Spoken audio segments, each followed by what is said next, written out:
सर्वेऽपि सुखिनः सन्तु, सर्वे सन्तु निरामयाः, सर्वे भद्राणि पश्यन्तु, मा कश्चित् दुःखमाप्नुयात्।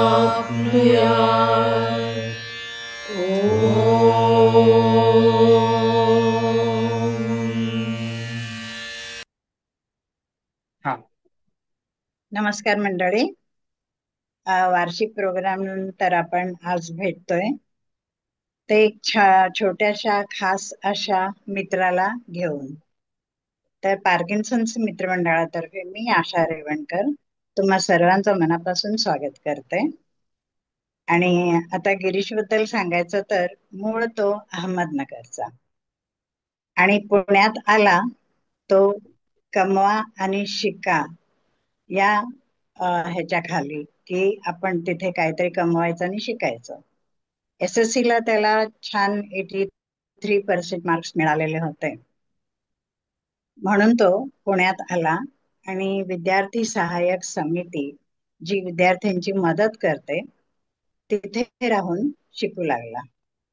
तो 11वीत असतानाच आमचा आणि त्याचा संबंध आला आणि तो जो तेव्हा पार्किन्सन्स मित्रमंडळाशी जुळला तो आज तागायत आमच्याशी जुळूनच राहिलेला आहे. आणि आता मी त्याच्या तोंडूनच आपण ऐकूया की गिरीश पुण्यात का आणि कशाला आला आणि इथे त्यांनी काय काय अचीव केलं. तर आता गिरीश तू बोलशील. गिरीश?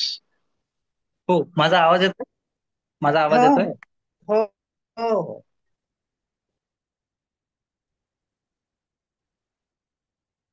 बोल बोल.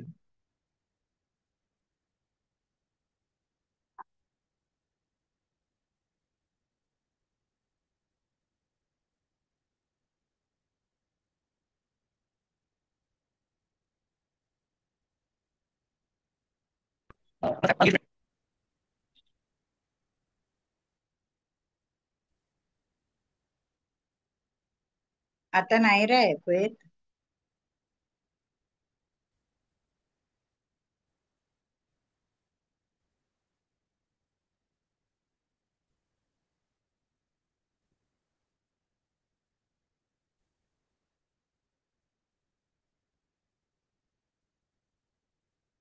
त्याचे आई वडील दोघही स्नेहालय या ऑर्गनायझेशन साठी काम करतात. ती पण आपल्यासारखीच एक नॉन प्रॉफिट ऑर्गनायझेशन आहे आणि तिथून तो समाजकार्याचं बाळकडू बरोबर घेऊनच आलेला आहे. त्याच्या आई वडिलांनी केलेले संस्कार, स्नेहालयातील संस्कार याच्यामुळे तो एक लहानपणापासूनच समाजाभिमुख मुलगा अशी त्याची वाढ झालेली आहे. खर तर काही तांत्रिक बिघाड इथे आल्यामुळे आपण त्याचं बोलणं ऐकू शकत नाहीये. 1-2 मिनिट थांबून आपण वाट बघू. आज तो मुलगा MSc बायोटेक्नॉलॉजी झालेला आहे. आणखीन सिरम इन्स्टिट्यूट सारख्या प्रतिष्ठित इन्स्टिट्यूट मध्ये तो आज काम करतो आहे. तरी पण जो गिरीश 11वीतला जे संस्कार घेऊन आला होता, जे त्याची एक अभिव्यक्ती आहे, अजूनही तो त्यातनं तसूभर सुद्धा हललेला नाहीये. आता तर 2 वर्ष झाली त्याचा धाकटा भाऊ शिरीष पण त्याच्या सोबत आलेला आहे. तोही तसाच समाजकार्य करत करत शिकत आहे. आणि ही दोन्ही मुलं, त्यांचा एक छंद आहे नाटकाचा, लिखाणाचा, त्यामुळे पुरुषोत्तम जॉईन झाले आणि त्यातही त्यांनी यश मिळवलेलं आहे. महाराष्ट्रामध्ये पुरुषोत्तम करंडकाला किती महत्व आहे हे प्रत्येक नाटक वेड्या माणसाला माहित आहे. खरं तर या सगळ्या गोष्टी आम्हाला त्याच्या तोंडूनच ऐकायच्या आहेत. फक्त थोडी कळ काढा, तो हॅलो. सांगेल. हा गिरीश. प्लीज कॅमेरा बंदच ठेवतो कारण फोन हँगच होतोय माझा. पण हो मी हो ऑडिओ फॉर्मॅट मध्ये तुम्हाला सगळ्यांशी बोलू इच्छितो. चालेल? हो, बेटर राहील. नक्की. अगदी अगदी. Okay. Okay. So sorry once again, मी माझं इंट्रोडक्शन करतो. नमस्कार, माझं नाव गिरीश कुलकर्णी. ताईंनी सांगितलं तसं की मी पार्किन्सन्स मित्रमंडळाशी खूप आधी जोडला गेलेलो आहे. एक थोडीशी करेक्शन करू इच्छितो की मी फर्स्ट इयर ला असताना पुण्यामध्ये आलेलो आहे. माझं अच्छा. 12वी पर्यंतचं एज्युकेशन जे आहे ते नगरमध्येच झालं आहे. बर. आणि 12वी नंतर मी पुण्यामध्ये ग्रॅज्युएशन साठी यायचं ठरवलं. हं. सुरुवातीला मला विषय इंटरॅक्शनचा जो दिलेला आहे तो आहे नाटक, मी आणि अभ्यास. आणि ह्या तीनही गोष्टी एकत्र एकत्र पाहताना, एकत्र याचा साचा बांधताना मला माझी जी तारांबळ झालेली आहे त्याचं प्रोडक्ट मी आज आहे असं मला वाटतं. खरं. सगळ्यात पहिले त्याच्यातल्या अभ्यासाबाबतीत बोलेन. हो हो. तर खूप सुरुवातीपासून लहानपणापासूनच आमच्यामध्ये मेडिकल बॅकग्राऊंडची जरा हे असल्यामुळे घरी खूप सायन्स ओरिएंटेड वातावरण होतं. की सायन्स विषयी गप्पा असायच्या, चर्चा असायच्या. त्यातल्या त्यात मेडिकल आणि हॉस्पिटलच्या ज्या कुठल्या गोष्टी आहेत त्याच्या चर्चा फार व्हायच्या. कारण माझे वडील स्वतः हॉस्पिटलमध्ये काम करायचे, ते आधी शिपाई होते. अच्छा. ते प्रोग्रेस होऊन त्यांचं प्रमोशन झालं, आता ते लॅब असिस्टंट म्हणून काम पाहतात.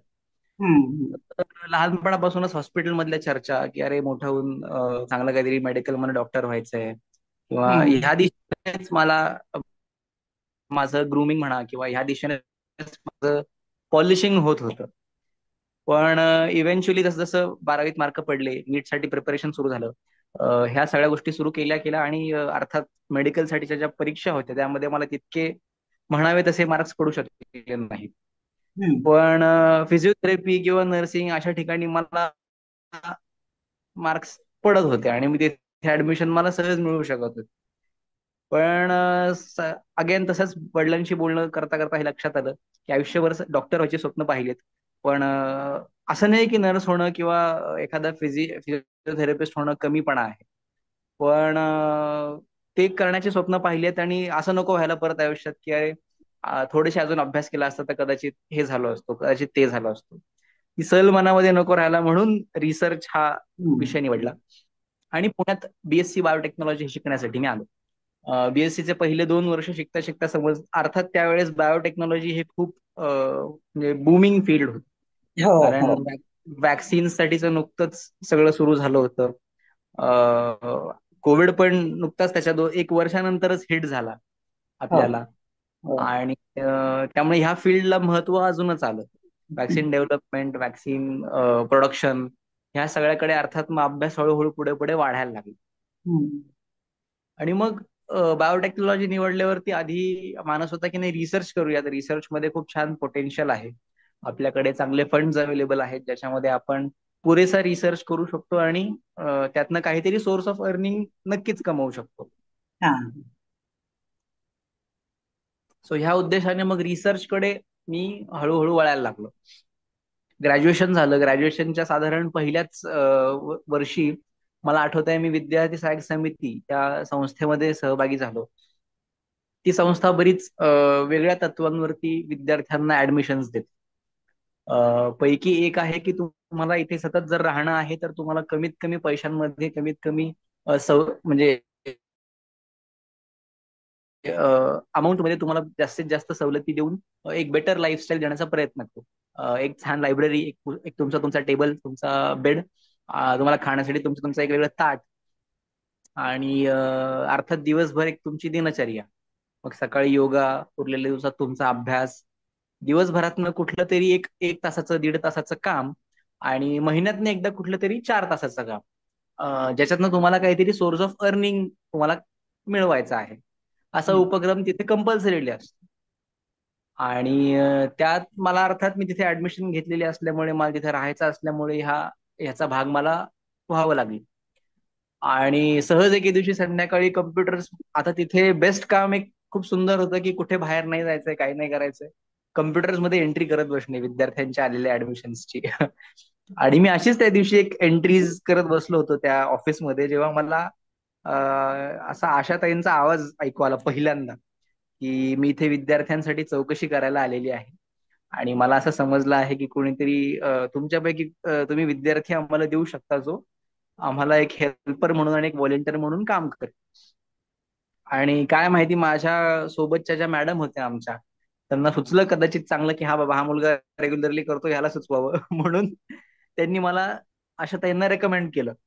आणि मग अर्थात आशाताईंसोबत माझ्या गप्पा सुरू झाल्या. त्यांनी मला सांगितलं की असं असं आहे पार्किन्सन्स हा आजार. मला दुसऱ्यांदा समजला.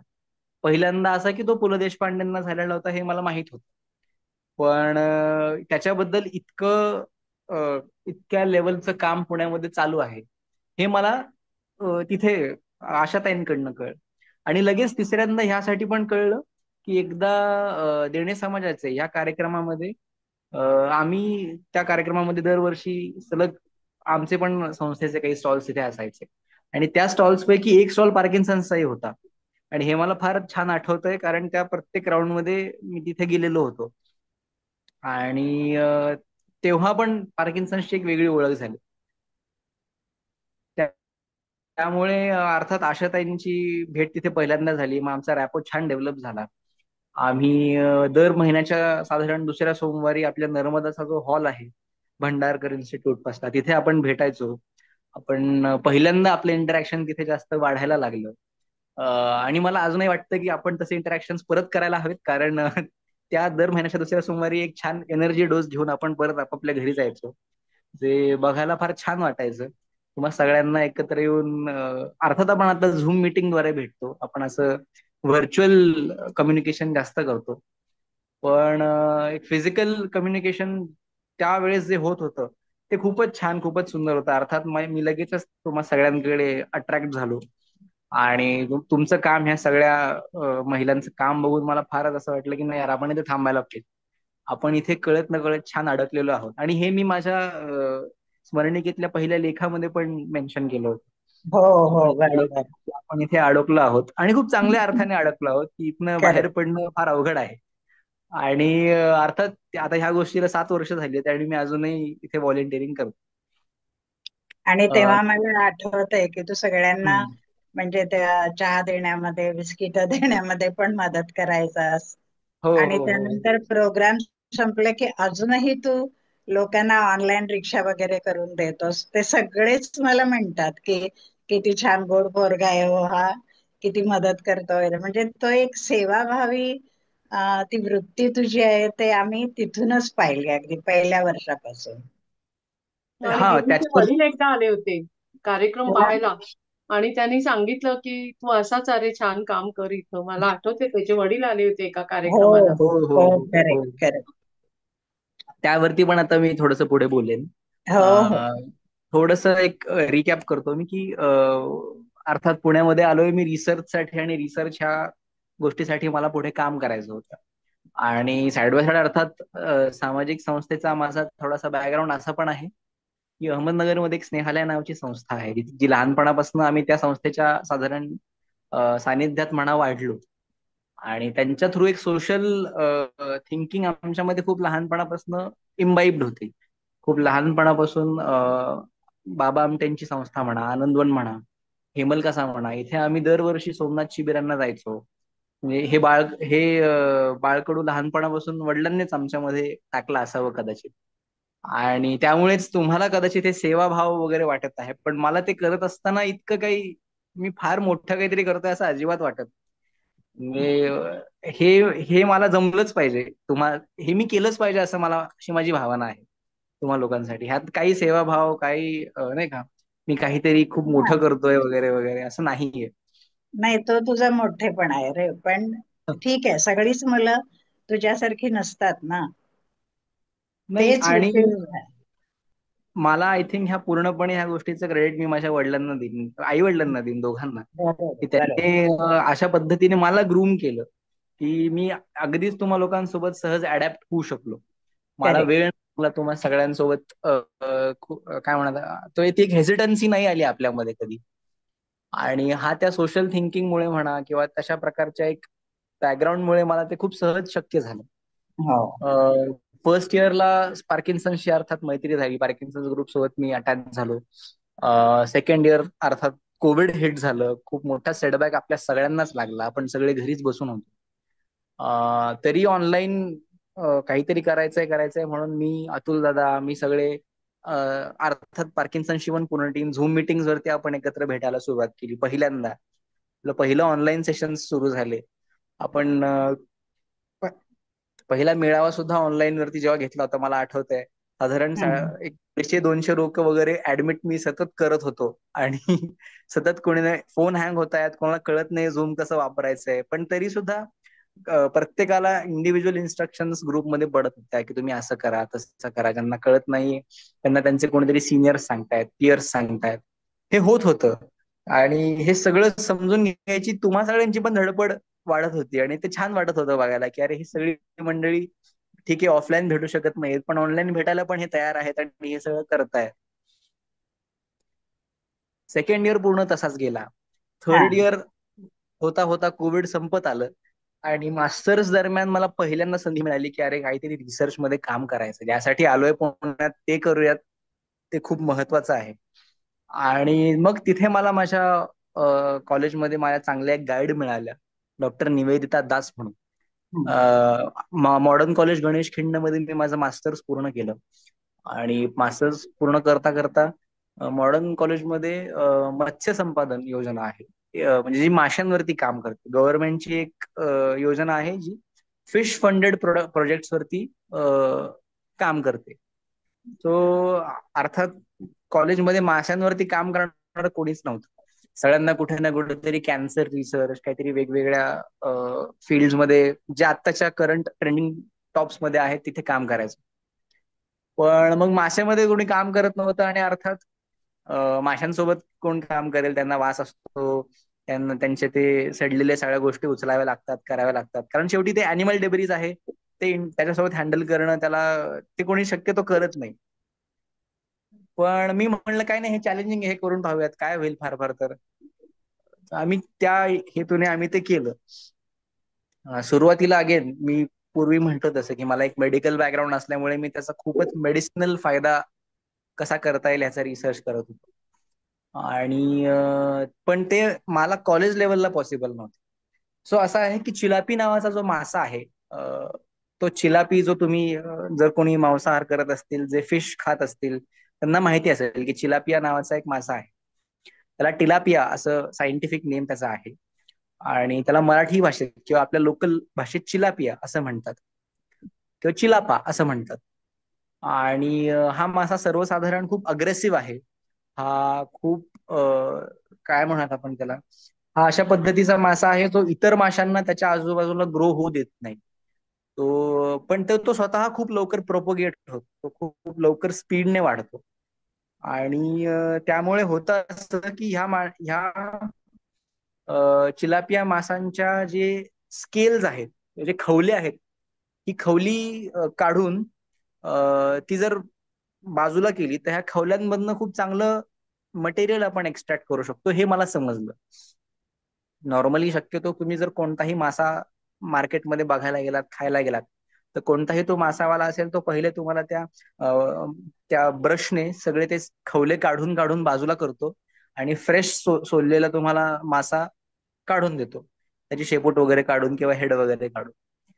पण आम्हाला असं लक्षात आलं की जर हे प्रत्येक पुण्यातल्या फिश सेंटर्स पाशी होत असेल, जर प्रत्येक पुण्यातल्या फिश सेंटर्स पाशी इतके सगळे खवले पडत असतील आणि हे खवले जर आपण गोळा केले आणि ह्यांना काहीतरी रिसायकल करता आलं, तर एकतर आपल्याला पोल्युशन पण वाचवता येईल, खूप सारा वेस्टेज जो आहे, कारण हे खवले जे आहेत हे नॉन डिग्रेडेबल आहे, हे डिग्रेड होत नाही. जसं आपल्याला केस आहेत ज्यांच्यामध्ये केराटीन हा पदार्थ आहे, हा सबस्टन्स आहे, तसं माशांमध्ये स्केल्स किंवा खवले हा प्रकार आहे. तो त्यांच्या बॉडीला एक आउटर प्रोटेक्शन प्रोव्हाइड करतो. आणि जसं आपल्यामध्ये केराटीन आहे तसं त्यांच्यामध्ये जेलेटिन आहे, जे जेल सारखं दिसतं. तुम्ही जर तुमच्या गोळ्या खाताय तर गोळ्याच्या वरचं जे कॅप्स्यूल आहे, जे प्लास्टिकचं असतं थोडंसं बघा, ते प्लास्टिकचं जे कॅप्स्यूल आहे ते ह्या जेलेटिन ह्या मटेरियलने बनलेलं असतं. अर्थात वेगवेगळे सोर्सेस आहेत हे जेलेटिन उपलब्ध करून घेण्याचे मार्केटमध्ये. पण त्यातल्या त्यात माशांच्या खवल्यांमधनं हे होऊ शकतं हे आम्ही शोधून काढलं. आणि त्याच्यासाठी अर्थात आता पेटंटिंग वगैरे बरंच काही काही प्रोसेस सुरू आहे. आम्ही कॉलेजमध्ये, मी आणि माझ्या ज्या गाईड आहे डॉक्टर निवेदिता दास म्हणून, आम्ही त्याच्यावरती साधारण 6 महिने 7 महिने एक्सटेन्सिव्हली काम केलं. आमचे प्रिन्सिपल सर ते सुद्धा ह्याच्यामध्ये इन्व्हॉल्ड होते. आणि काही नाही, आम्ही दिवस रात्र पुण्याच्या साधारण प्रत्येक फिश मार्केटमधनं वेगवेगळ्या खवल्यांचे सॅम्पल्स गोळा करतोय आणि त्या खवल्यांमधनं जेलेटिन एक्स्ट्रॅक्ट करतोय. अर्थात त्याला एक प्रोसेस आहे, प्रॅक्टिकल त्याच्या मागची प्रोसेस आहे. ते डिटेल्स सांगून इथे काही फायदा नाही. पण आम्ही ते जेलेटिनचे कंपोनंट आहे ते एक्स्ट्रॅक्ट करत होतो. तर इव्हेंच्युअली असं समजलं की हे स्मॉल स्केलवरती पॉसिबल आहे. मी जर पुणे शहरातल्या प्रत्येक फिश मार्केटमधनं साधारण आज आज आज आजच्या आजच्या घडीला पुणे शहरामध्ये साधारण प्रत्येक 400 किलो फक्त खवलेच निघतात माशांचे. इतके मासे रोजच्या आपण दिवस कन्झ्युम करतोय रोज का? रोजच्या दिवसाचे. आणि रोज रोज रोज रोज. आणि बर. हा फक्त पुणे शहराचा आकडा आहे. इतर हो. प्रत्येक जिल्ह्यातले आपापले वेस्ट मॅनेजमेंट जर असं आपण केलं, ज्याच्यामध्ये फक्त आणि फक्त माशांचे खवले, जसं कटिंगवाल्यांच्या दुकानांसाठी एक वेगळा हे असतो, कचरावाला असतो, तसं माशांच्या वेस्टसाठी जर एक वेगळा कचरावाला आम्ही ठेवला आणि त्या प्रत्येक खवल्यातनं जर आम्ही जेलेटिन काढू शकलो, तर आपण खूप जास्त सस्टेनेबल प्रॉडक्ट उभं करू शकू. हा रिसर्च मी मांडला पुढे. आणि तो अर्थात सिलेक्ट झाला, माझ्या गाईड्सला वगैरे तो आवडला.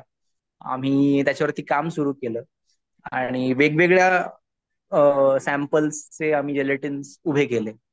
आणि अर्थात त्यांचं कॉम्पोजिशन, ते कोणत्या टेम्परेचरला चांगलं राहतंय काय नाही, हे थोडंसं त्याच्या मागच्या सायंटिफिक आणि प्रॅक्टिकल बाबींवरती आम्ही रिसर्च करायला लागलो. फायनली 6-7 महिन्यांच्या माझ्या एक्सटेन्सिव्ह पिरियड ऑफ रिसर्च नंतर आम्ही त्याला एक पब्लिशिंग हाऊस मध्ये पब्लिश केलं. आणि आता त्या प्रोसेसला पेटंटिंग करण्याचा विचार सुरू आहे. म्हणजे ते प्रोसेसमध्ये आहे पेटंट. आणि हा सगळा रिसर्च मला माझ्या कॉलेजमध्ये असल्यामुळे करता आला. सुरुवातीला असाही एक प्लॅन होता की माशांचे हे जे खवले आहेत, या खवल्यांमध्ये इतके सारे न्यूट्रिशनल सबस्टन्सेस आहे की ते स्किन बर्न साठी पण वापरू शकतात. जपानमध्ये त्यांनी एक टेक्नॉलॉजी इन्व्हेंट केलेली आहे, ज्याच्यामध्ये ते चिलापिया मासाचे जे सालं आहेत, म्हणजे जर चिलापिया मासाची तुम्ही स्किन काढलीत आणि ती ॲज अ बँडेज म्हणून स्किन बर्न झालेल्या लोकांना लावलीत, तर तुमचे घाव लवकर हील होत आहेत असं समजलं. आणि त्यांनी ती टेक्नॉलॉजी तिथे कॅरी फॉरवर्ड केली, कारण तो चिलापिया मासाचा जो साल आहे ते एक आउटर प्रोटेक्शन म्हणूनच बॉडीने एक्सेप्ट केलं. आणि तो एक त्यांच्या स्किनचा भागच होऊन जायला लागला. हा रिसर्च त्यांनी तिकडे कंडक्ट केला होता, पण हा अर्थात प्रॅक्टिकली पुणे सारख्या शहरात, मॉडर्न कॉलेज सारख्या शहरात तसा कंडक्ट करणं फार अवघड होतं, कारण त्यासाठी खूप साऱ्या परमिशन्स, गव्हर्नमेंटच्या लिगॅलिटीज, बरंच काय काय होतं. आणि अर्थात ह्युमन इंटरव्हेन्शन आहे की कुठल्या तरी एका अॅनिमलचा प्रोडक्ट दुसऱ्या अॅनिमलला आपण लावतो आहोत. आणि नुकतंच कोविडही होऊन गेलंय ते बॅट मधून काय काय बॅक्टेरिया वगैरे निघाले, तसं खूप काय काय काय काय सुरू होतं. सो मला अर्थात त्या गोष्टीची परवानगी नाही मिळाली. पण अर्थात मी तो माझ्या काय म्हणत आपण त्याला फ्युचर पॉस्ट्युलेट्स मध्ये हा रिसर्च मांडला की हे भविष्यात कदाचित आपण करू शकतो. आणि अर्थात त्याला एक चांगलं पोटेन्शियल आल्यामुळे, कॉलेजला एक छान त्याचं रेकग्निशन मिळाल्यामुळे मग कुठेतरी ते पेटंटिंगसाठी पुढे आलं. आणि अशा पद्धतीने मला मास्टर्सचा माझा हा रिसर्च पूर्ण करता आला.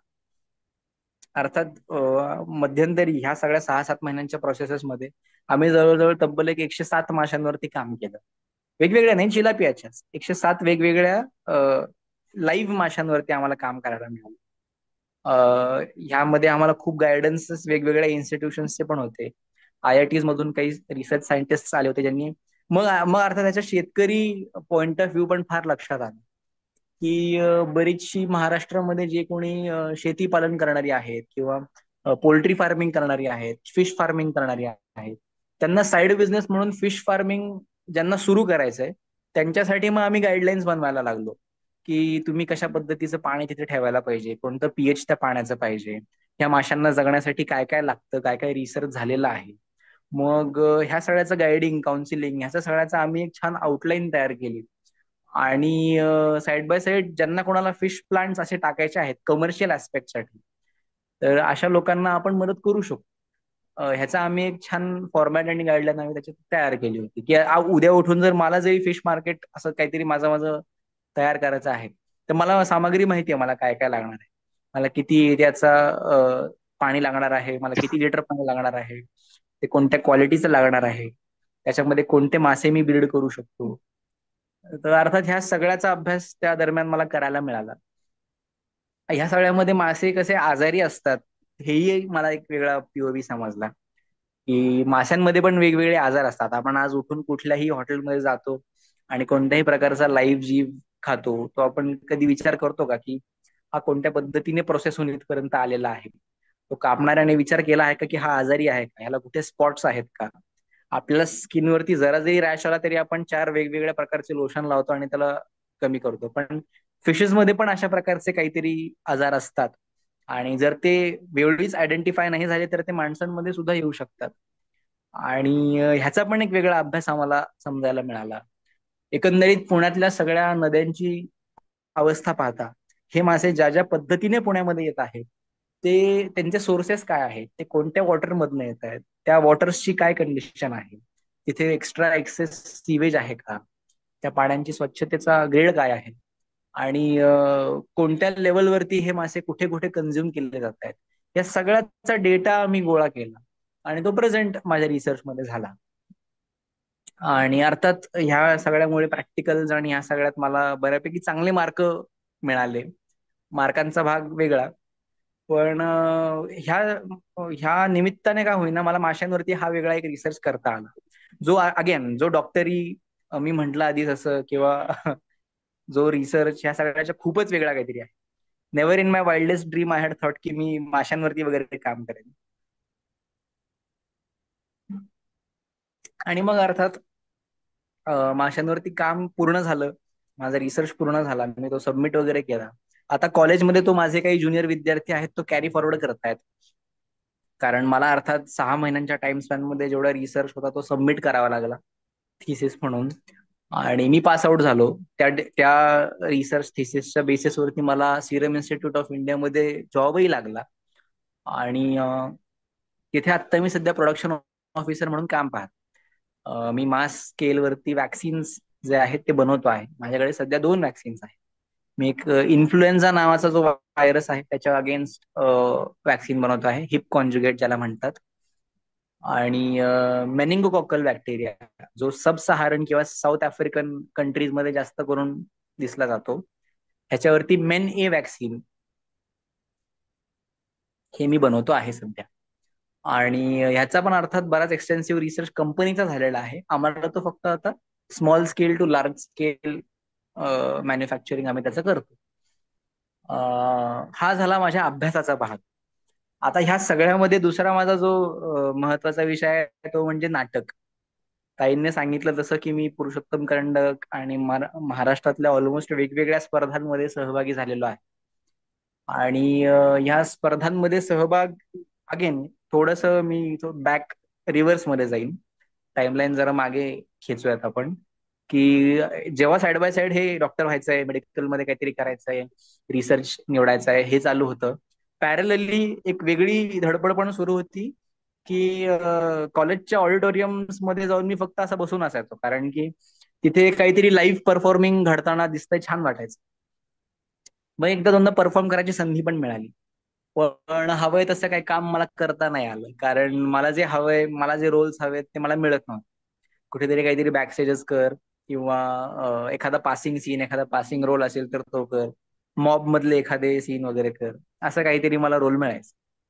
आणि मग एकदा मला असं समजलं की मला माझ्यासाठी कोणी काही लिहित नाहीये, मीच का लिहित नाही माझ्यासाठी, हा एक रॅन्डम थॉट माझ्या मनामध्ये आला आणि मी लिहायला लागलो. सो जेव्हा मला कोणी विचारतं की अरे तू इथे कसा आलास, तर मी त्यांना सांगतो की मी एक फेल्ड ऍक्टर आहे. म्हणून मी एक गुड रायटर आहे. बिकॉज माझ्यासाठी कोणी काही लिहित नव्हतं त्यावेळी. आणि असं स्पेसिफिक की हा चला गिरीश लीड रोल मध्ये आहे आणि तो माझ्या नाटकाचा हिरो वगैरे आहे, असं कोणी करत नव्हतं. आणि अर्थात कोणी करेलही का, कारण माझं ते वयच काय होतं, मी फर्स्ट इयरला होतो, अर्थात माझं डिक्शन तितकं चांगलं नव्हतं. एक परफॉर्मिंग आर्टिस्टला, एखाद्या ऍक्टरला ज्या पद्धतीचं स्किल हवं असतं ते माझ्यामध्ये नव्हतं. माझ्यामध्ये वाचनाचं स्किल होतं. मी लहानपणापासून बुक्स थँकफुली जरा वाचत होतो. चांगलं वाचन माझं वाढलं होतं. इंग्लिश लिटरेचर बऱ्यापैकी हाताखालनं गेलं होतं. अर्थात कॉन्व्हेंट स्कूलचा माझा बॅकग्राऊंड असल्यामुळे माझं इंग्लिश जरा जरा कम्फर्टेबल आहे मी इंग्लिशमध्ये. तसा बोलायला गेलं तर मी मराठी, मला बरेच जण म्हणतात तुझं मराठी खूप चांगलं आहे वगैरे. पण ट्रस्ट मी, हे मी पुण्यात आल्यावर जरा इतकं बरं मराठी बोलायला लागलोय. जर माझं नगरमधलं मराठी तुम्ही ऐकलं असतं तर तुम्हाला वाटलंच नसतं की हा गिरीश तो आहे. अर्थात पुण्याच्या सब कल्चरमध्ये, इथल्या सगळ्या एन्व्हायरमेंटमध्ये मला हे नवीन मराठी शिकावं लागलं, शिकता आलं. मग पुण्यात आल्यावर अर्थात एक पुण्याचं कल्चर वेगळं आहे. पुण्यात नाटक, सिनेमा, संगीत, डान्स, म्युझिक या सगळ्याला खूप वाव आहे, खूप प्रेज आहे. अगेन मी म्हंटल तसं की फर्स्ट इयरला जेव्हा या ऑडिटोरियम्स मध्ये बसायचो, माझ्यासाठी कोणी काही लिहिलेलं नसायचं, तेव्हा अचानक चमकून गेलं की अरे मी पण मग स्वतःसाठी काहीतरी लिहिलं पाहिजे. तर कोणी लिहिणार नाही, आणि लिहून बघू तर खरं, ज्याला आवडलं तो बघेल. असं करत मग मी माझी पहिली एकांकिका लिहिली, पहिलं नाटक लिहिलं, ज्याचं नाव होतं अहो ऐकताय ना. एक फॅमिली ड्रामा. मी नगरचा, तर शिकतोय पुण्यामध्ये, लिहितोय कुठली तरी मालवण कोकणातली एक कुडाळ गावातली कथा जी पूर्णपणे मालवणी आहे. सो सतत साइड बाय साइड एक ह्या भाषेचाही अभ्यास सुरू होता. इंटरॅक्शन समजले, भाषा कशी लिहायची समजलं, भाषेसोबतचं एक कम्युनिकेशन समजलं, नाती कशी एस्टॅब्लिश करायची असतात, नात्यांमध्ये कसं गोडवा लिहायचा असतो, हे सगळं हळूहळू समजायला लागलं. हे इंटरॅक्शन्स मला जे मी फक्त ऐकतोय ते लक्षात ठेवून पूर्णपणे छान कागदावरती उतरवता आले. ही प्रॅक्टिस त्या एकांकिका पॅटर्न मुळे झाली. आणि अर्थात मग आम्ही पुरुषोत्तम करंडक स्पर्धा आहे पुण्यामधली, खूप नामांकित स्पर्धा आहे. साधारण 72-73 वर्ष झालेली आहेत त्या स्पर्धेला. आणि त्या स्पर्धेचं वैशिष्ट्य म्हणजे आज त्या स्पर्धेचं नाव इतकं आहे, ते का आहे ते ह्यासाठी की त्या स्पर्धेमध्ये कुठल्याच प्रकारचं डिस्क्रिमिनेशन नाही कुठल्या नाटकाविषयीचं. त्यांचं म्हणणं आहे की तुम्ही लेखन दाखवा, दिग्दर्शन दाखवा, अभिनय दाखवा, या तीनच मूलभूत गरजा आहेत तुमच्या परफॉर्मिंग आर्टसाठी. तुम्ही तेवढे तीन गोष्ट दाखवाल तर तुम्हाला आम्ही काय जे आहे ते बक्षीस देऊ. आणि लिटरली ह्या तत्वावरती आजही चालू आहे, आणि त्याच गोष्टींचा आम्हाला खूप फायदा झाला. कारण आमच्याकडे भव्य दिव्य सेट नव्हते, आमच्याकडे बजेट्स नव्हते. आम्हाला बजेट हँडल कसं करायचं हे समजलं. एखाद्या एखाद्या नाटकाच्या प्रोडक्शनसाठी काय काय प्रकारचा खर्च लागतो. अगदी वेळ पडलीच तर घरचे भांडी कुंडी, ताटल्या, बेडशीट्स, नाही का, बेडशीट्स असेल, एखाद्या सीन मध्ये जर पडदा लागत असेल तर पडदा, भिंतींवरती काही डेकोरेटिव्ह गोष्टी असतील तर घरातल्या भिंतींवरचे काहीतरी घेऊन जाणे, हे खूप कॉमनली आम्ही सर्रासली करायचो. आणि गोष्टी अचानक गायब झाल्या घरून की मग घरच्यांना लक्षात यायचं की अरे इथे काहीतरी होतं, ते मग नंतर सांगावं लागायचं, त्यामुळे मी ते मागच्याच महिन्यात घेऊन गेलो. आणि असं करत करत करत मग आम्ही प्रोडक्शन शिकलो, प्रोडक्शन मध्ये काय असतं. मी लेखन, माझं पहिलं प्रोडक्ट जे मी लिहिलं ते अहो ऐकताना, ते पुरुषोत्तम करंडक मध्ये आम्ही सादर केलं. आणि अनफॉर्च्युनेटली म्हणा किंवा माझ्या फॉर्च्युनेटली म्हणा, त्या वर्षी कोविड हिट झालेलं असल्यामुळे, ही गोष्ट 2021ची आहे, 2020 मध्ये शेवटी शेवटी कोविड जेव्हा संपत आलं होतं, सेकंड वेव्ह जेव्हा संपत आली होती, त्यावेळेला नवीनच स्पर्धा भरवली होती नवीन कोविडच्या नियमांप्रमाणे. आणि पुढची स्पर्धा तशीच भरली. त्यावेळेला त्यांनी असा नियम काढला की आम्ही ह्या वर्षी कोणत्याच पार्टिसिपंट्सला बक्षीस देणार नाही, कारण आम्हाला कोणतीच एकांकिका आमच्या स्पर्धेस पात्र आहे असे वाटली नाही. म्हणून त्यांनी कोणालाच बक्षीस दिलं नाही त्यावर्षी. अर्थात मग त्यावर्षी आम्हालाही बक्षीस मिळालं नाही. आम्ही अर्थात आमची अख्खी टीम एका पद्धतीने सॅड पण झालो होतो की अरे यार इतकी मेहनत केली, 6-7 महिने प्रोडक्ट उभं केलं आहे, मग लगेचच एक स्पर्धा होऊन चालत नाही, थांबत नाही. वेगवेगळ्या स्पर्धांमध्ये त्या मटेरियलला आम्हाला टेस्ट करावं लागलं. तेव्हा कुठे आम्हाला समजलं की नाही, हे बियॉन्ड काहीतरी आहे, हे नाटक म्हणून पण छान चालू शकतं. मग आम्ही तो टेस्ट करायला लागलो. आम्ही राज्य नाट्य स्पर्धेमध्ये भाग घेतला, आम्ही विनोदोत्तम करंडक स्पर्धेत भाग घेतला. ऑलमोस्ट ज्या कुठल्या स्पर्धा आहेत मुंबई पुण्यामध्ये, त्या सगळ्या स्पर्धांमध्ये आम्ही भाग घेतला. सगळ्याच स्पर्धांमध्ये काही बक्षिसं मिळाली, काही नाही मिळाली, काही पार्टिसिपेशन सर्टिफिकेट मिळाली वगैरे वगैरे. पण ह्या सगळ्या अवॉर्ड्समुळे म्हणा किंवा ह्या सगळ्या गोष्टींमुळे आम्हाला एक पुश मिळाला की नवीन काहीतरी मी लिहू शकतो, नवीन काहीतरी मी एक्सपेरिमेंट करू शकतो. आणि मग सोबतच साईड बाय साईड मग एकांकिका स्पर्धा बघणं आहे. आज तुम्ही मला किती या सगळ्यांबद्दल अवेअर आहात मला माहित नाही, पण पुणे शहरामध्ये वर्षभरात साधारण एक 350 नाटकं बनतात. 350 नाटकं दरवर्षी. आणि साधारण ऑगस्ट पासून हे सगळं सुरू होतं. ऑगस्ट, सप्टेंबर, ऑक्टोबर, नोव्हेंबर ह्या 4 महिन्यांमध्ये जेव्हा गणपती, नवरात्र आणि आपले महत्वाचे महत्वाचे जे सण असतात त्या सणांमध्ये सगळ्यात जास्त पद्धतीचं प्रोडक्शन होतं. आणि मी तुम्हाला हेही सांगतो की हे सगळं फुकट असतं ऑडियन्सेससाठी. पण अनफॉर्च्युनेटली आपल्याकडे ती मे बी अवेअरनेस नाहीये किंवा आपल्याला माहित नाहीये ह्या संस्था अशा पद्धतीच्या स्पर्धा ऑर्गनाईज करतात. आणि महाराष्ट्रातल्या कानाकोपऱ्यातनं अगदी गडचिरोली गोंदियापासून ते मुंबई सारख्या काय ते वरळीतल्या मोठ्या मोठ्या कॉलेजेस मधून ही सगळी मुलं पुणे या ठिकाणी येऊन, पुणे ह्या एपी सेंटर मध्ये येऊन नाटक सादर करतात. त्यांचं त्यांचं काहीतरी म्हणणं मांडतात. आणि एकाच वेळेस तुम्हाला साधारण 100 150 नाटकं लाईन मध्ये बसून बघता येतात. आणि हे प्रिव्हिलेज पुण्यातच आहे, दुसरीकडे कुठेच नाही मी म्हणेन. त्या बाबतीत मी फार फॉर्च्युनेट आहे की मला ते बघता आलं. आम्ही स्ट्रीक मध्ये अक्षरशः कॉलेजचे प्रॅक्टिकल संपवले की संध्याकाळी 5 ते रात्री 11 12 1 जोपर्यंत थिएटर उघडा आहे तोपर्यंत आम्ही स्ट्रीक मध्ये एकांकिका पाहायचो. सलग एकांकिका पाहायचो की आज मुंबईची एखादी एकांकिका आली, आज कोल्हापूरची एखादी एकांकिका आली, आज ह्या ठिकाणून कोणीतरी नवीन मंडळी आली आहेत, नवीन मुलं आली आहेत, ही नवीन काहीतरी काम करतायत. अर्थात विचारांची देवाणघेवाण, आयडियाज सब्जेक्ट व्हायचे एकमेकांसोबत. आम्ही डिस्कशन्स आमच्या वाढायला लागले, लेखक आम्हाला वेगवेगळे कळायला लागले, वेगवेगळ्या प्रकारचं डिरेक्शन आम्हाला दिसायला लागलं. आणि असं करत करत करत first year, second year, third year, मग कुठेतरी माझा अहवा ऐकताना हे पहिलं प्रोडक्ट उभं झालं. मग दरवर्षी अर्थात सालाबादप्रमाणे पहिला जो लागला हा तुक्का नसून हा खरंच मेहनतीचा होता हे सिद्ध करण्यासाठी परत एकदा दुसरी एकांकिका आम्ही लिहायला घेतली. आणि ती अर्थात आर्टिफिशियल इंटेलिजन्स ह्या गोष्टीवरती होती. मग एक अच्युत गोडबोलेंचं पुस्तक आहे आर्टिफिशियल इंटेलिजन्स या नावाने. त्या पुस्तकाचा रेफरन्स घेऊन आम्ही अर्थात त्यांची परवानगी वगैरे सगळं घेऊन त्या पुस्तकाचा रेफरन्स घेऊन मी बराचसा त्या पुस्तकातला भाग माझ्या नाटकामध्ये मेन्शन केला. आणि एक फेलसेफ नावाची एक एकांकिका आम्ही बसवली. ज्याच्यामध्ये आर्टिफिशियल इंटेलिजन्स ह्या विषयाचे जनक आणि ते काम त्यांच्याकडनं पण कसं चोरून घेतलं गेलं ह्या विषयीची ती एकांकिका होती. त्याला सुद्धा सत्यदेवजी दुबे करंडक होता. पुण्यामध्ये सत्यदेवजी दुबे ज्यांना माहिती आहेत हे हिंदीमध्ये सगळ्यात जास्त एक्सपेरिमेंटल प्ले लिहिण्यासाठी प्रसिद्ध आहेत. आणि भारतामध्ये त्यांच्या नावाने खूप जास्त मोठ्या मोठ्या स्पर्धा भरतात. त्यांच्या नावाने बरीचशी बक्षिसं आहेत. त्यांनी बऱ्याचशा स्कॉलरशिप्स मुलांना प्रोव्हाइड केल्या आहेत ज्या फक्त स्पेसिफिकली एक्सपेरिमेंटल प्लेस काहीतरी करतात, काहीतरी आउट ऑफ द बॉक्स विचार करून मांडतात. तर अशा विद्यार्थ्यांसाठी त्यांनी वेगळी बक्षिसं ठेवली आहेत. आणि त्यांचा भाग मला होता आलं हे माझ्यासाठी थोडंसं फॉर्च्युनेट भाग आहे. आणि फेलसेफ निमित्त मला ते बक्षीसही मिळालं. आणि फेलसेफ हे आम्ही आधी 2 अंकी करायचं ठरवलं होतं, पण मग ते टाइम कन्स्ट्रेंट्समुळे आम्ही एकच अंकी ते निवडायला घेतलं. असं करत करत हळूहळू हे हे सगळं साईड बाय साईड चालू आहे. बरं, मी पहिले सांगितलं तसं की जसा माझा रिसर्च सुरू होता मी माशांवरही काम करत होतो. दिवसभर सकाळी मासे कापायचे, संध्याकाळी येऊन सीन्स कापायचे हे दोन्ही साईड बाय साईड चालूच होतं.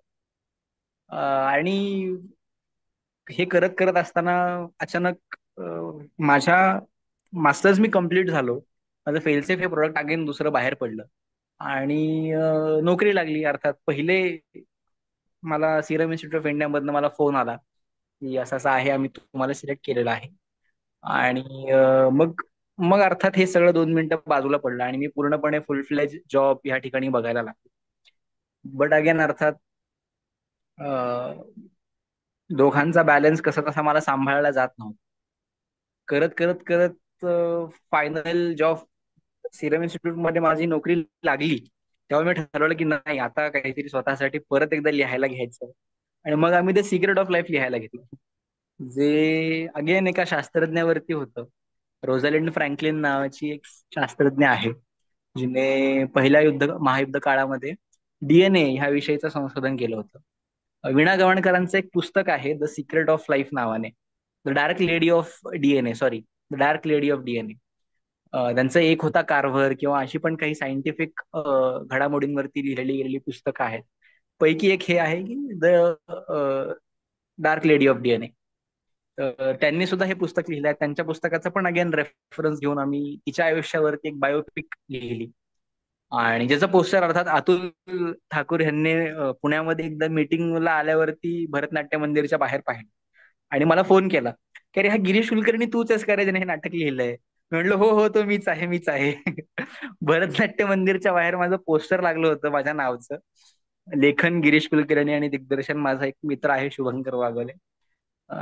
तर आम्हा दोघांचं ते प्रोडक्ट. आणि मला अजूनही आठवतंय की अतुल ठाकूरांनी मला फोन केला होता प्रयोगाच्या आदल्या दिवशी की अरे, मी तुझं नाव पाहिलं, कारण नुकतंच त्या दिवशी भरतनाट्य मंदिर समोर आपला जो हॉल आहे, आपलं जे ऑफिस आहे, तिथे मीटिंग होती त्यांची. आणि त्यांनी सहज एक चौकशी म्हणून मला फोन केला की हा तूच आहेस का. ते मला फार छान वाटलं की अरे, त्यांना लक्षात राहिलं की मी असं असं काहीतरी करतो. मग सिक्रेट ऑफ लाईफ झालं. सिक्रेट ऑफ लाईफला राज्यनाट्य स्पर्धेमध्ये वेगवेगळी बक्षिसं मिळाली. आणि आम्हाला दुसरं पारितोषिक राज्यनाट्य स्पर्धेत मिळालं. या स्पर्धांच्या वातावरणातनं आम्हाला बरंच काही काही शिकायला मिळालं. आम्ही खूप जास्त एज्युकेट, लिटरेट म्हणू शकू झालो. वेगवेगळे लेखक आम्हाला इंट्रोड्यूस झाले. वेगवेगळे, जसं आता रिसर्चमध्ये आपण रिसर्च पेपर्स तपासतो, रिसर्च पेपर्सला रेफरन्स घेतो, तसंच नाटकामध्ये काय रेफरन्स घेणार? आपल्याकडे खूप थोर लेखक होऊन गेलेले आहेत, जे त्यांच्या काळातला काहीतरी विशेष मांडत आहेत. आम्हाला आमच्या काळातला काहीतरी विशेष मांडायचा असेल तर खूप वेगळा अभ्यास करावा लागेल, वेगळ्या पद्धतीचं आउटलुक ठेवावं लागेल, खूप वेगळ्या पद्धतीचे अनुभव मांडावे लागतील, तेव्हा ते रिलेट होईल. आणि considering the technology right now we are having, आपल्याकडे नेटफ्लिक्स आहे, आपल्याकडे at the click of the button सगळ्या प्रकारचा कॉन्टेंट आहे. कोविड नंतर ही खूप सुंदर गोष्ट झालेली आहे की प्रत्येकाला प्रत्येक प्रकारचा कॉन्टेंट आता माहिती आहे. प्रत्येक जण आता निवडतो की मला जाऊन काय बघायचं आहे, मला माझ्यासाठीचा कॉन्टेंट काय आहे. मला नाही नाही, मला अशा प्रकारचे रोमॅन्टिक फिल्म्स आवडतात, मला अशा प्रकारच्या ऍक्शन फिल्म्स आवडतात, मला ह्या प्रकारचा कॉन्टेंट आवडतो. हे आता हळूहळू यायला लागलंय. आय एम शुअर तुमच्यापैकी पण बरेच जण नेटफ्लिक्स किंवा अमेझॉन प्राईम, तुमच्याकडे जर टीव्ही असेल तर टीव्ही, तुम्ही वेगवेगळ्या प्लॅटफॉर्मवरती काही ना काहीतरी प्रकारचे सिनेमे, सिरियल्स पाहत आहात. तर माध्यमं अर्थात बदलली. आमच्याकडे जास्त जबाबदारी आली की अरे, आम्हाला खूप वेगळ्या पद्धतीने काहीतरी मांडायचं आहे, लिहायचं आहे. आणि इथे माझा थर्ड पार्ट येतो माझ्या आजच्या टॉपिकचा, की मी ह्या सगळ्यामध्ये काय काय केलं. मला या सगळ्यामध्ये काय काय करता आलं. मला रिसर्च करता आला, मला नाटक अर्थात घडता आलं, घडवता आलं. ह्या सगळ्यामुळे माझी माझी एक वेगळी पर्सनॅलिटी तयार झाली.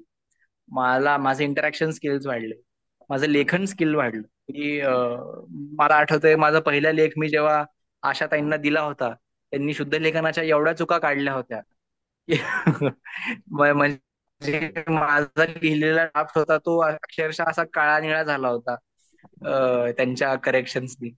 त्यांनी तो मला जेव्हा परत पाठवला तेव्हा मला लक्षात आलं की मी किती स्वतःवरती काम करणं आहे. आणि मला अजूनही जो वाटतं की जर मी अजूनही माझ्या काही स्क्रिप्ट त्यांना दिल्या तर त्यातही अजून 100 चुका काढतील. याची मला 100% खात्री आहे.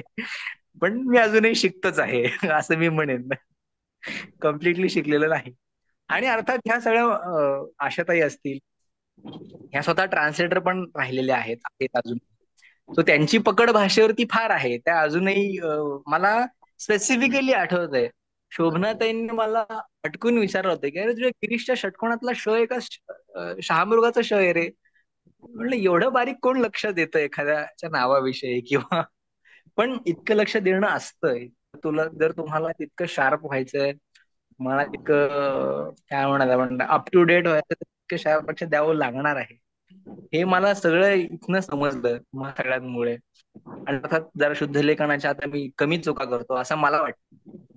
पण तुम्हाला जर मी ते दिलं तर तुम्ही यू वुड थिंक अदरवाईज असं मला वाटतं.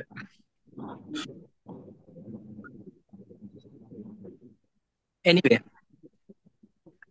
सो येस, ह्या सगळ्यामध्ये मी हळूहळू साईड बाय साईड घडत गेलो. पार्किन्सन्सची खूप मदत होती. पार्किन्सन्सची दर महिन्याची एक मीटिंग छान एनर्जी देऊन जायची. छान वाटायचं की आपण सगळे एकत्र भेटतोय, बोलतोय. वेगवेगळी मंडळी ह्या दरम्यान माझ्या सोबतच्या कनेक्ट मध्ये आलेली, व्हॉट्सअपद्वारे म्हणा किंवा परत भेटल्यावरती, अरे तू मागच्या वेळेस होतास, छान वाटलं तुला भेटून. दर महिन्याला काही ना काहीतरी ह्यांच्याकडनं गिफ्ट्स असायचे. कोणी छोट्या वड्या, म्हणजे लाडू आणताय, काहीतरी एका पद्धतीचं स्वीट आणताय. ते बघायला खूप छान वाटायचं.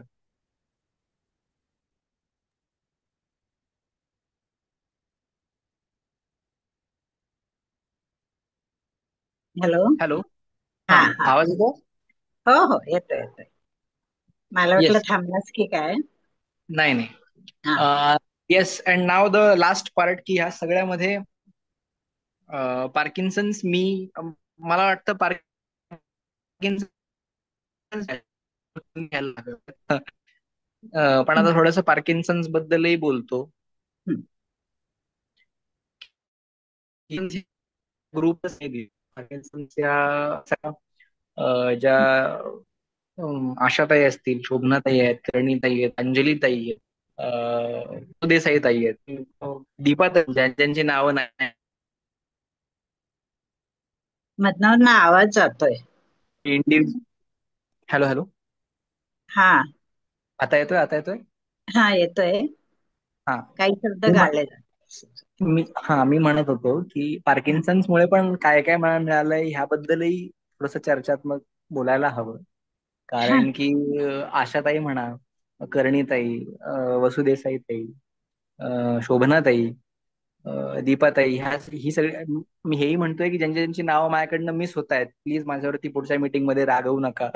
मी तुम्हा सगळ्यांनाही कन्सिडर केलेलं आहे यामध्ये. असं समजून घ्या. तुम्हा सगळ्या फिमेल्स मधनं अगेन खूप एनर्जी मिळते. खूप छान वाटतं तुमच्या सगळ्यांची इंटरॅक्शन करून.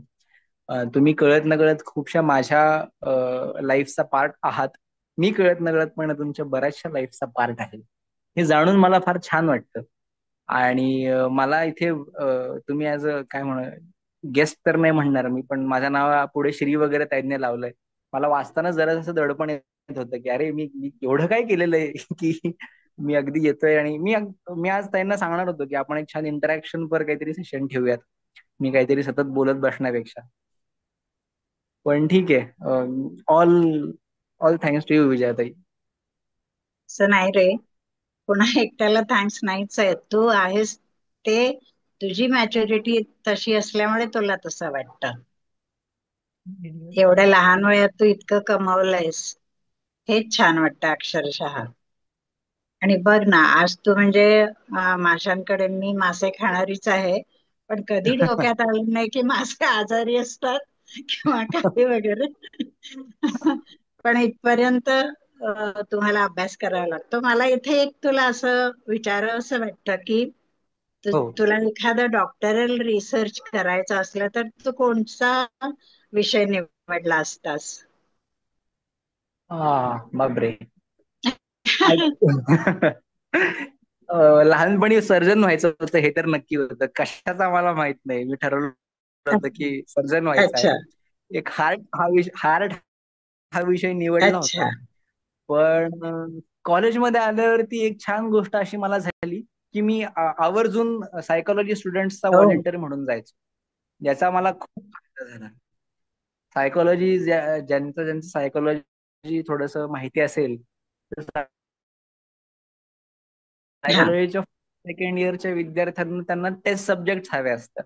अच्छा. की येऊन काहीतरी त्यांचा काहीतरी हायपोथेसिस असतो आणि त्यांना तो मांडायचा असतो त्या टेस्ट हा. Subject through. मग ती थोडीशी प्रॅक्टिस म्हणा किंवा या सगळ्यासाठी विद्यार्थी त्यांना हवे असायचे. तर मी स्वतःहून व्हॉलंटिअर होऊन जायचो की मला मला व्हायचंय तुमचा व्हॉलंटिअर, मला मला करा तुमचा टेस्ट हा. सब्जेक्ट. आणि त्यांच्या पण इंटरॅक्शन मधनं सायकोलॉजी समजली, ब्रेन कसं फंक्शन करतं हे समजलं, त्याच्या मागचे बरेच पैलू समजले. हम्म. आणि मग नंतर नंतर लक्षात आलं की अरे न्यूरो सायन्स पण एक चांगला अभ्यासाचा भाग आहे. तुम्ही हा. त्याच्यामध्ये पण काहीतरी करू शकता. सो हो, मध्ये मध्ये जर मला सेकंड ऑप्शन मिळाला असता तर मी ब्रेन निवडला असता डेफिनेटली हम्म. डॉक्टरल रिसर्च साठी. अच्छा अच्छा. पण आता तुझं जे माशांमध्ये आहे, हा. जे तू 6 महिने केलेस, हो तर तिथे तुला म्हणजे अजून खूप काही करता येईल ना रिसर्च. हो हो हो, करता येईल ना.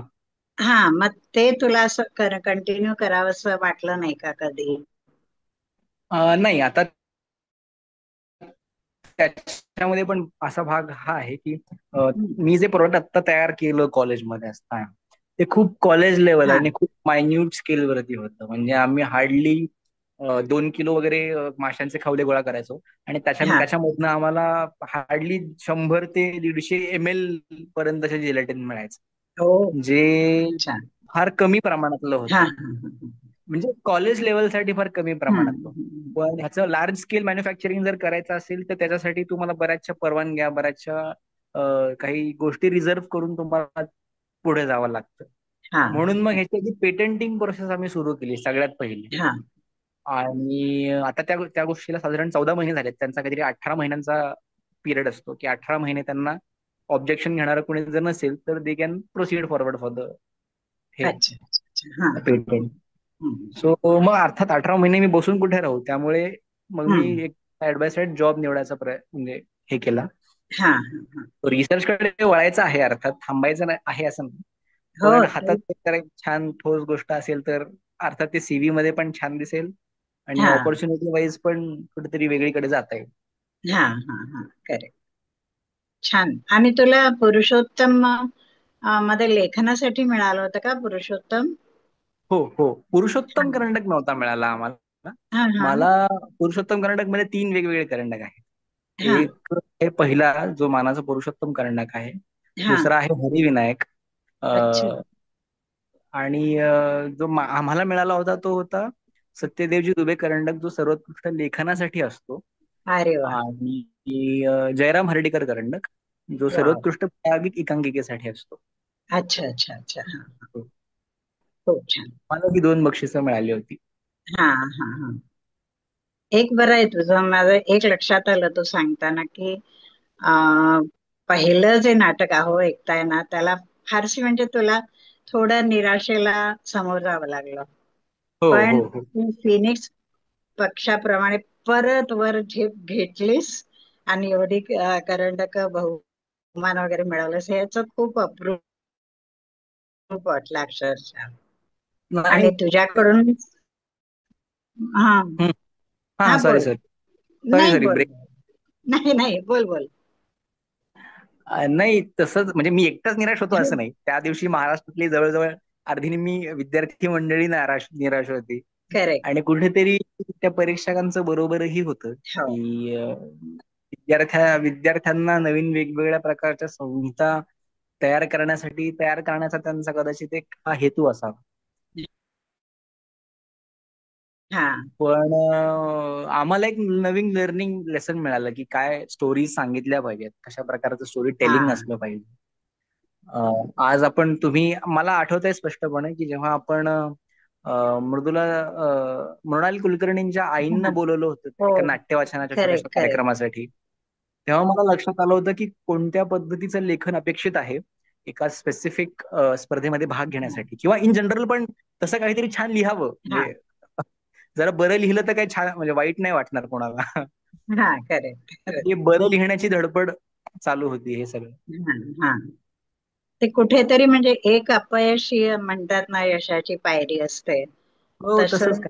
हा. एक्झॅक्टली. आणि ज्ञान म्हणजे ते शिक्षणातलं असो किंवा नाटकातलं, म्हणजे तुला ते आपण परिपूर्ण करावं, हे एक जिद्द तुझ्यामध्ये आहे. त्याच्याने तू इतका म्हणजे वर आला. सेरम सारख्या इन्स्टिट्यूट मध्ये तुझं सिलेक्शन झालं, हे पण खूप अप्रूप आहे ना अक्षरशः. खूप छान वाटतं. आणि सत्यदेव दुबे यांच्या नावाने ठेवलेलं करंडक मिळवणं हे तर अत्युच्च आनंदाचा क्षण आहे. खूप छान थँक्यू सो मच. वाटलं. आणि आता फेल सेफ नंतर अजून काही सिक्रेट ऑफ लाईफ आलं तुझं ना? Yes, secret of life. काय सांगते, आज भरत दादा आलेले आहेत बरं का. आ वडील आलेले आहेत. गिरीशचे अच्छा वर्ष अच्छा आले अच्छा. आहे आपल्या हा. कार्यक्रमाला. तर मला बरं छान बरं. वाटलं, त्यांना किती कौतुक वाटत असेल मुलाचं. भरत दादा, तुमचे संस्कार आहेत बरं का, ते तुम्हाला आता दिसले असतील की तुमच्या मुलामध्ये, आणि त्याचा आमच्या ग्रुपला खूप फायदा होतो. आम्हालाही तुमच्या इतकाच अभिमान आहे गिरीशचा. ते मला सांगायचं होतं फक्त. एकाने आपल्याला युवकांकडे बघण्याचा थोडा दृष्टिकोन आता प्रॅक्टिकल झालेला आहे, पण असेही युवक आहेत, त्याचं हे एक एक्झाम्पल आमच्या समोर आणि आमच्या बरोबरीनं आहे अजूनही. आम्हाला त्यांनी सोडलं नाही आणि आम्हीही त्याला सोडलं नाहीये. हे एक खूप छान अनुभव आहे आमच्यासाठी. आणि त्याच्या वडिलांना मी एवढंच म्हणेन की किती एक मोठी अभिमानाची गोष्ट आहे की तुमच्या मुलावरती आम्ही आज एक कार्यक्रम करतोय, तो युट्यूब वरती येणार आहे. एवढ्या लहान वयात त्याचं हे आहे. पुढे मला वाटतं एक 8-10 वर्षांनी आम्ही कुठेतरी उभे राहू त्याच्या सहीसाठी आणि तसं अहो हे नाही नाही नाही नाही नाही, खरंच. अजिबातच नाही. आणि ही मला नाही कल्पना वाटत. मला खूप छान वाटतेय. खूप छान वाटतेय मला. नाही, हे तुमचं, हे तुम्ही कौतुक करताय, हे खूप छानच गोष्ट आहे. आणि मला अजूनही नाही वाटत की मी इतका सध्या तरी मोठा आहे. माझ्या नाही. सहीसाठी वगैरे तुम्ही अरे थांबाल. म्हंटल मी अजून 10 वर्षाचं बोलतेय. विचार तरी कर. सुद्धा मी तेव्हा मी सुद्धा लहानच असेन आणि तुम्ही तेव्हा सुद्धा माझ्याच वयाचे असणार आहात, मला माहिती आहे. मी हक्काने कधी मी हक्काने कधीही आशाताईंकडे जाऊ शकतो, अगदी. शोभनाताईंकडे जाऊ शकतो, हे मला माहिती आहे. मला हो. नाही वाटत- मला असा दिवस इमॅजिन नाही होत. मला डेफिनेटली हा दिवस इमॅजिन होतो की जिथे आपण सगळे परत पार्किन्सन साठी भेटलेलो आहोत, हो ना. एकत्र आपल्या गप्पा होत आहेत, हो सगळी मंडळी खरंच. एखादा कार्यक्रम एन्जॉय करतायत. अगदी नाटक लढवलंस, रिसर्च लढवलंस, तशी माणुसकी पण तू लढवतोयस. हे मला खूप खूप छान वाटतंय. खूप अभिमान वाटतोय या गोष्टीचा. आणि पहिल्यांदा विद्यार्थी सहाय्यक समितीमध्ये माझ्या समोर उभा असलेला गिरीश तो आजही तसाच आहे. तेव्हाही तसा प्रबुद्धच होता, जरी लहान असला तरी सुद्धा. याचं मला खरंच खूप कौतुक वाटतंय. खूप छान थँक्यू थँक्यू वाटतंय. So much. Thank you so much ताई. नाही, आणि तुम्ही सगळ्या पण खूप कन्सिस्टंटली माझ्यासोबत राहिलात. मलाही हे खूप छान वाटतं. You guys are like my second family. तुम्ही सगळे माझे सेकंड फॅमिली आहात. हो. अर्थात आणि इंटरॅक्शन तशा पद्धतीचं जरी नसलं तरी सुद्धा मला माहिती आहे की माझ्याकडे हक्काने माझ्या चार चार पाच म्हणजे आई आहेत, ज्या मला सांगतील कधी मला काही गरज पडली तर. अगदी अगदी. आणि आणि अगदी तू म्हणजे तेही मला पार्किन्सन. आठवतं की किती आम्हाला इन्सिस्ट करत होता अहमदनगरला आपण जाऊ, एक दिवस स्नेहालयामध्ये राहू. म्हणजे येस येस, तेही तुझं. अजूनही तो प्लॅन ऑन आहे. तुम्हाला हा. कधी जेव्हा वेळ असेल तेव्हा सांगा, आपण सगळे नक्की नगरला जाऊ. छान हो. एक दिवस मस्त माझ्याच घरी राहू. हो. मला तुम्हाला, आणि हे फक्त ताईंनाच आहे असं नाही, सगळ्याच पार्किन्सनच्या ज्यांना कोणाला यायची इच्छा असेल, हा. आपण नगरला नक्की कधीतरी एखाद दिवशी जाऊ, स्नेहालय संस्था पाहू. हम्म. थोडं बॅकग्राऊंड स्नेहालय संस्थेचा मी देतो की हम्म. स्नेहालय संस्था नगरमध्ये HIV एड्स असलेल्या लोकांसाठी काम करते, हो. मुलांसाठी खास. सुरुवातीला वेश्या व्यवसाय करणाऱ्या महिलांच्या पुनर्वसनासाठी हे काम सुरू झालं. हा. पण इव्हेंच्युअली लक्षात आलं की त्यांची प्रायमरी मूलभूत गरज त्यांची मुलं आहेत, कारण रेड लाईट एरियाजमध्ये त्यांच्या मुलांवरती जे काही पद्धतीचे संस्कार होत आहेत, हम्म. त्यांना असं वाटत नाही की ही मुलं मोठी जाऊन तशाच पद्धतीने वाढावीत. हा. म्हणून day care centres, night care centres सुरू झाली. आणि हम्म. असं करत करत त्यांचं पुनर्वसन करत करत HIV एड्स संदर्भातल्या मुलांसोबत काम करत करत आता ही संस्था साधारण 350 मुलांना आश्रय देते. हा. आणि बापरे. स्नेहालय नगरमध्ये खूप मोठं ऑर्फनेज आहे. आम्ही त्याला अच्छा. ऑर्फनेज म्हणत नाही, आम्ही त्याला स्नेहालय असंच म्हणतो. हो. तिथे विद्यार्थी येतात, काही ज्यांना ऐच्छिक यावंसं वाटतं, ज्यांचे आई वडील स्वतः सोडून जातात, ते तिथे राहतात. हम्म. अ, कुठे सापडलेली असतात तेही तिथे राहतात. आणि अर्थात एड्स असलेली, काही जन्मतः एड्स झालेली आहेत किंवा काही कॉन्टॅक्टमुळे एड्स झालेली काही मुलं आहेत. अशा हा. मुलांचं वेगळं वसतिगृह आहे. अच्छा. त्यांना त्याचं पण पुनर्वसन तिथे होतं. आणि सोशल, म्हणजे स्नेहालयामुळे हेही एक सांगू इच्छितो की सोशल रिफॉर्म्स किंवा सोशल चळवळी कशा उभ्या राहतात, हे मला स्नेहालयामुळे फार जवळून पाहायला मिळालं. हा. की एक गोष्ट फक्त म्हणजे एक गोष्ट दुसऱ्याला कशी लिंक्ड असते. हा. तुम्हाला खूप उत्तम उदाहरण स्नेहालयामध्ये मिळालं. अच्छा जसं अच्छा. की फॉर एक्झाम्पल, चांगलं पोषक माइंड क्रिएट होण्यासाठी चांगलं पोषक खाद्य जसं शरीराला लागतं तसं मेंदूलाही लागतं.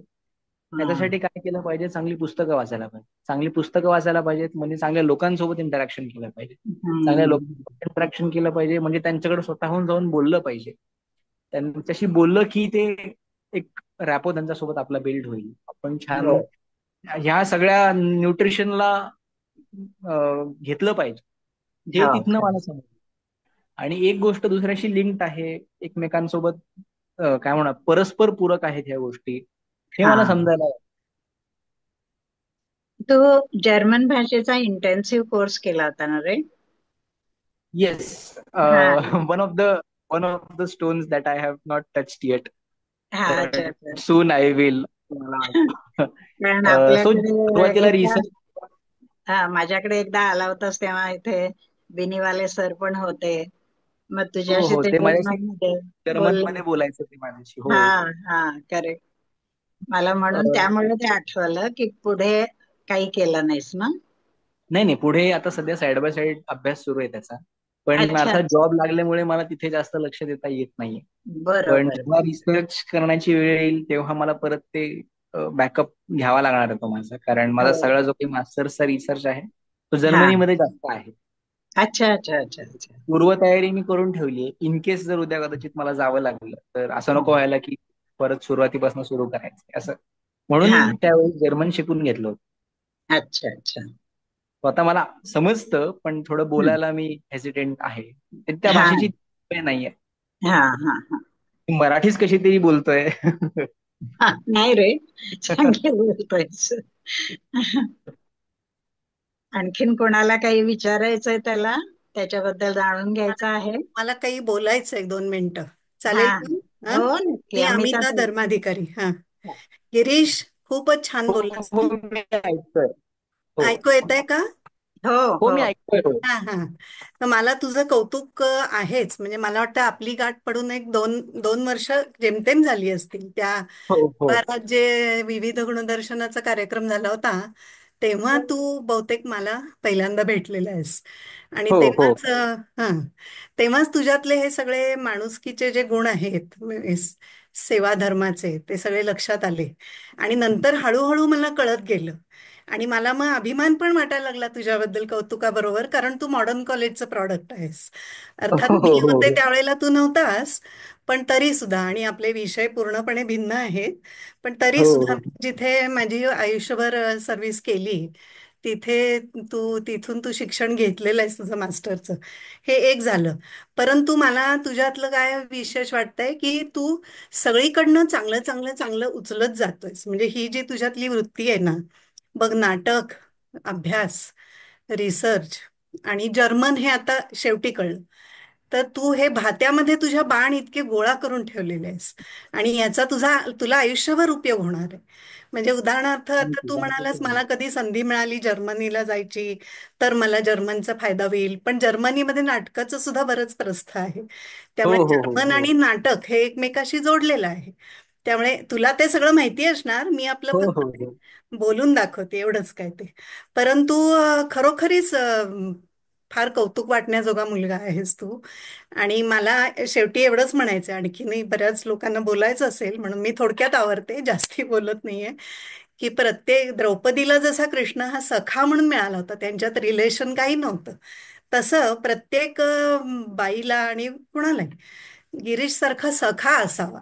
मी मुद्दामच नात्याचं नाव काही लिहित नाही, सखा हाच शब्द मला योग्य वाटतो तुझ्यासाठी. तुझ्यासारखा थँक्यू सखा थँक्यू असावा सो मच. असं नक्की वाटतंय मला, स्वतःला तरी वाटतंय. Thank you thank you so much. हं? Thank you so much. It's a huge compliment. हो ना, सखा इंटू इन्व्हर्टेड कॉमाज, लक्षात ठेव. हो नक्की नक्की. म्हणजे मी हेही खूप हक्काने म्हणू शकतो की तुम्ही सगळ्या माझ्या खूप सुंदर मैत्रिणी आहात. ओके. आणि मला ग्रेट. खूप छान वेळ स्पेंड करायला तुमच्यासोबत आवडतं. ऑल्दो माझं प्रॉमिस प्रत्येकाच्या घरी येण्याचं राहिलेलं आहे हे मला माहिती आहे. बट हो येस, ना.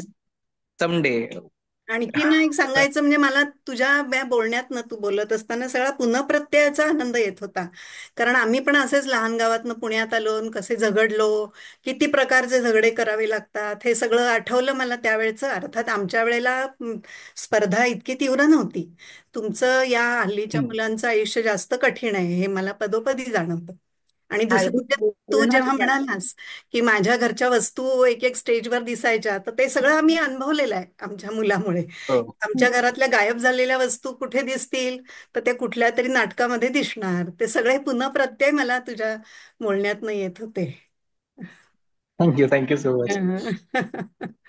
ओके. तुझ्या सगळ्या भविष्य काळासाठी खूप खूप शुभेच्छा. थँक्यू ताई, थँक्यू सो मच. अजून कोणाला त्याच्याशी संवाद साधायचा आहे? आता सुचत नसेल त्यांना. भिडे तुमचा माईक चालू करा. भिडे तुमचा माईक चालू करा. सगळ्यांनी आपले माइक्स चालू करून घ्या, म्हणजे विचारता येईल. आज गिरीश दिसला नाही याची खूप खंत वाटते मला. नाही तर तुला बघूनच कितीतरी समाधान झालं असतं सगळ्यांना. मी अंजली सॉरी ताई सॉरी, बोलते. कॅमेरा हा प्रॉब्लेम. हो हा ना अंजली, हा बोला अंजली ताई. हा. आता यांनी नगरच्या स्नेहालयाचा उल्लेख केला, तर हा ते गिरीश कुलकर्णीच आहेत ना हो? त्यांनी सुरू हो हो केलं. हो हो हो त्यांचं हा? नाव गिरीश हो, त्यांचंही कुलकर्णीच. नाव गिरीश खरंय. कुलकर्णीच आहे. हो अमेरिकेला ते माझ्या मुलाकडे आले होते, तेव्हा ते मला भेटले होते. आणि हो. स्वतः बर बर. हो, तर त्याला आता झाली असती 4-5 वर्ष होऊन गेली. तर त्यामुळे मला कळलं की गिरीश बर कुलकर्णी त्यांना तुमचं नाव आहे आणि त्यांचं, म्हणजे माझं काही चुकीचं काही हे ऐकलं नाही तुम्ही असं मला वाटायला लागलं. तर तेव्हा त्यांनी त्या स्नेहालय विषयी सगळी आम्हाला माहिती सांगितली होती, बोलवलं पण होतं आम्हाला की तुम्ही बघायला या वगैरे. तर आता तुम्ही जे आता म्हटलात त्याच्यावर मला आठवण झाली, तर म्हटलं तेच तुम्ही त्याचाच उल्लेख केलात का, त्याच स्नेहालयाचा. हो हो ते उल्लेख केला मी. गिरीश साहेबांचं आठवण नाही पोहोचतो. तुमच्या मुलाचं नाव काय आहे? माझ्या मुलाचं नाव आहे अतुल भिडे आणि त्याची बायको आहे सुजाता भिडे. बर. माझ्या मते त्या सुजाताच्या आई म्हणजे माझ्या बहिणीची आहे जावडेकर, सुधा जावडेकर, त्या नगरच्या आहेत आणि त्यामुळे ओके त्यांची खूप ओळख आहे. आणि त्या आईने ते तिकडे ओके आम्हाला ओके आले होते, मी ते असताना ते आलेले होते ते. ओके. तर त्यामुळे ती आठवण मला आत्ता झाली, म्हणून म्हटलं एकदा विचारावं. बरं, अमिताताईंनी आता सगळं तुमचं कौतुक केलंच आहे, ते आम्हाला वाटतच आहे. परत रिपीट करून वेळ नको घ्यायला, म्हणून फक्त मी म्हणते, पण खरोखरीच proud of you. Thank you. Thank you ताई, थँक्यू सो मच. अतुलजी थांबायचं का? अतुलजी, हो, थांबूया. हा. तर येस चालेल. आपल्या छोट्या मास्टरला गिरीश कुलकर्णीला मी खूप आभारी आहे की तो आला इथं. छान त्यांनी आपल्याला आपली एक ओळख सांगितली आणि त्या आलेल्या रिॲक्शन वरनच कळलं ना की तो किती म्हणजे आदर आहे लोकांना त्याच्याबद्दल. आपल्या लोकांना आदर आहे, प्रेम आहे, सगळं आहे. आणि त्याच्या पुढच्या सगळ्या कामांसाठी आमच्या सगळ्यांच्या शुभेच्छा त्याच्या मागे आहेत. आणि देव करो की त्याची सगळी इच्छा पूर्ण हो. आणि इथे आपला कार्यक्रम संपला असं मी डिक्लेअर करते. थँक्यू सगळ्यांना. नमस्कार. Thank you so much.